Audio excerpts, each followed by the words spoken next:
अपनी मंजिल को भुलाकर जिया तो क्या जिया, है दम तुझ में तो उसे पाकर दिखा। लिख दे खून से अपनी कामयाबी की कहानी और बोल उस किस्मत को कि है दम तो मिटा के दिखा। इसलिए कभी किस्मत को मत कोसिएगा, अपने हौसले से अपनी कहानी लिखिएगा। पसीने की स्याही से जो लिखते हैं अपने हौसले के इरादे, उनके मुकद्दर के पन्ने कभी कोरे नहीं होते। देखिए, शिक्षक और सड़क ऐसी चीज है जो खुद तो अपने जगह पे रहती है और दूसरों को मंजिल तक, और आप निरंतर मेहनत करते रहिए। दूसरे का देखकर नकल नहीं कीजिए।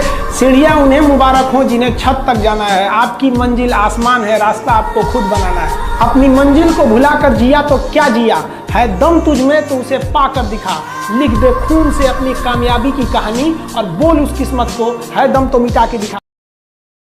भौतिकवादी इस समाज में भाई भाई में तकरार बढ़ते जा रहा है, ये सबसे गलत है। रावण जैसा शक्तिशाली व्यक्ति हार गया क्योंकि उसके पास उसका भाई नहीं था, और राम जी ने रावण जैसे विशाल लंका के स्वामी को ध्वस्त कर दिया क्योंकि राम जी के पास उनके भाई लक्ष्मण का साथ था।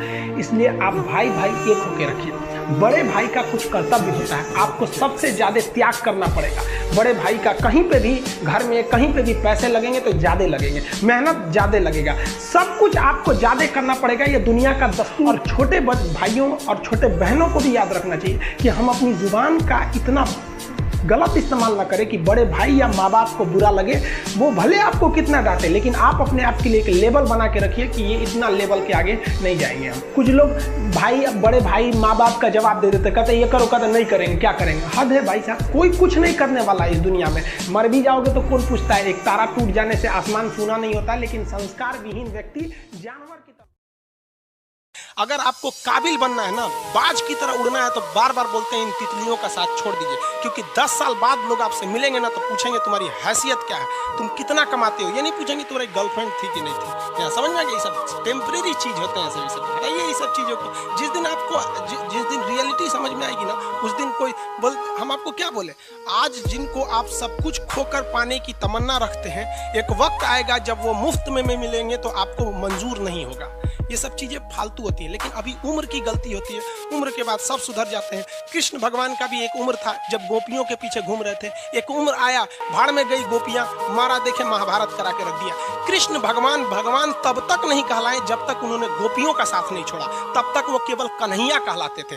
भगवान तभी कहलाए जब उन्होंने लड़कियों का साथ छोड़ा। तो अब तक केवल आप विद्यार्थी कहलाएंगे जब तक कि लड़की या गर्लफ्रेंड के साथ रहेंगे। जिस दिन इनका साथ छोड़ेंगे ना, उस दिन दुनिया आपको देखेगी। दुनिया में ना किसी से जलन नहीं रखनी चाहिए। देखिए, माचिस जो होता है ना, दूसरे को जला देता है, लेकिन कभी माचिस को देखें वो खुद को भी जला लेता है। अतः अगर आप दूसरे की बुराई करेंगे, दूसरे के पीछे रहेंगे ना, तो इसमें आपका लॉस होगा। और अगर आपकी कोई बुराई कर रहा है ना, तो आपको खुश होना चाहिए कि आप आगे बढ़ रहे हैं। बुराई उसी का लोग करते हैं जो आगे बढ़ रहा होता है। जो पहले गिरा हुआ है उसकी लोग क्या बुराई करें। जब बारिश होता है ना, बारिश तो जितने छोटे मोटे पक्षी होते हैं, कौवा हो गया, ये सब, ये छुपने के लिए आश्रय ढूंढने लगते हैं। लेकिन जो बाज होता है ना, उसी बारिश में बादलों को चीरते हुए ऊपर निकल जाता है और बादल से कहता है तू बरस ले बेटा। कितना बरसेगा? आधा घंटा, 1 घंटा। और जब बरस जाता है तो आके नीचे उसको चैलेंज करता है। तो परिस्थिति के नीचे हमें नहीं दबना है, परिस्थिति को हम दबा देंगे। इस दुनिया, रही बात करते कोई हमारा साथ नहीं देता।